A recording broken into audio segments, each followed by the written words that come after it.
everybody. It's Ann Kaplan from Mom Me, your mama resource from conception to college. Wherever you are in your momming journey, we are here for you. And the theme in the group this week is sibling rivalry. It's the awesome, fun part of having more than one kid. And I can promise you I have so much experience with it because I have 4 kids and we've been dealing with sibling rivalry pretty much since the day baby number 2 came along. And today, it's Wednesday, it's my baby mama day. It's my day to talk to all of you moms out there who are growing your family, pregnant, just had a baby, getting ready for a birth. This video is for you. What I want to talk about when it comes to sibling rivalry for you guys is how to make the transition to one more kid in your family as smooth as possible. And I want to give you 3 tips that I give to all of my clients, especially my doula clients who are having their baby number 2. It's like the biggest worry on their minds. What am I going to do? Am I ever going to be able to love this second baby as much as I've loved the first baby? All those things. So my answer to you is yes, you definitely will. But also, let me give you guys a few little tips to make it even easier. My first tip for you is include big sibling in the birth as much as is age appropriate and works for your comfort level. So if you're having a home birth, it's actually quite easy to include big sibling in the birth as long as there's somebody there who's dedicated to watch out for big sibling that's not your partner, that's not mom, that is capable of just taking kiddo out of the room when they need to and bringing him back in the room when he's ready and all of those things. Because there's tons of studies out there that show that when kids are more involved in the birth of their siblings, it feels like much less of this big shock. It's not like mom disappeared and then came back with a baby. Where did that come from? So, even if you're not having a home birth, if you're having a birth center birth or a hospital birth, it's still possible to include that sibling, excuse me, in the birth. And if you need help or suggestions on how to make that happen, just message me, comment on this video, and I'll reach out and we can strategize that for you depending on the age of your kid and what your birth plan is. Tip number 2 when it comes to smooth transitions is consistency.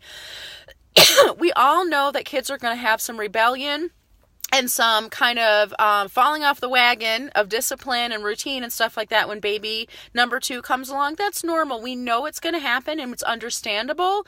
But as we say all the time in Mom Me, just because a behavior is understandable does not mean it's excusable.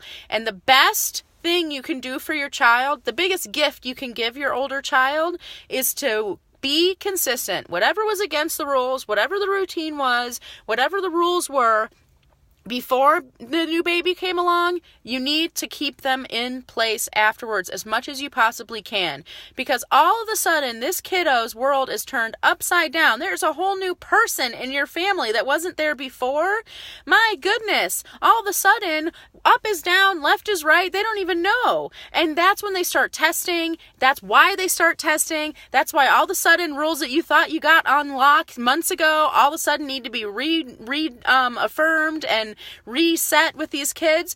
And so the best way to get back on track is to say, hey, it's okay. Even though everything seems crazy right now, your world is actually still the same way it was before.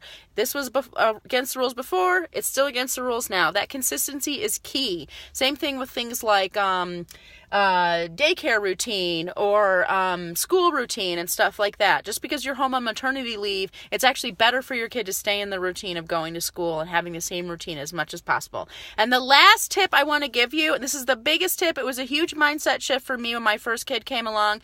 I was finding myself apologizing all the time to my bigger kid because, oh, I'm sorry, I can't read with you right now. I have to nurse the baby. Oh, I'm sorry, I can't snuggle with you anymore. The baby's crying. You know, all these things. I was apologizing constantly to my older son and feeling really bad and guilty. Like, what have I done to him? I love him so much. And now all the things that I was able to give him before, I can't give them to him. You guys, stop apologizing. It doesn't help anything. It's much better for you to just be explaining things, not in an apology way, not in a guilt or shame way, but in a way that's just like, this is the way it is now. I know it may be disappointing to you, but it's okay. And watch, we can do it this other way instead. I can read read to you while I nurse if you sit next to me? Or do you want to hold the baby's foot while I'm nursing? Or do you want to help me change the baby's diaper? There's all different ways to keep your big kiddo involved.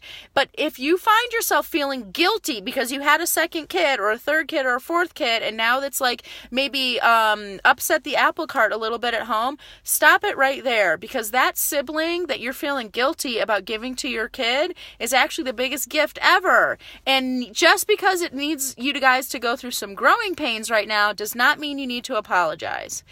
I hope that's really helpful for you guys. I love you guys so much. I know how it is to grow a family. And if you need any tips or tricks on making this stuff work for you, just comment on this video and I'll get right back to you. Love you guys so much. Bye.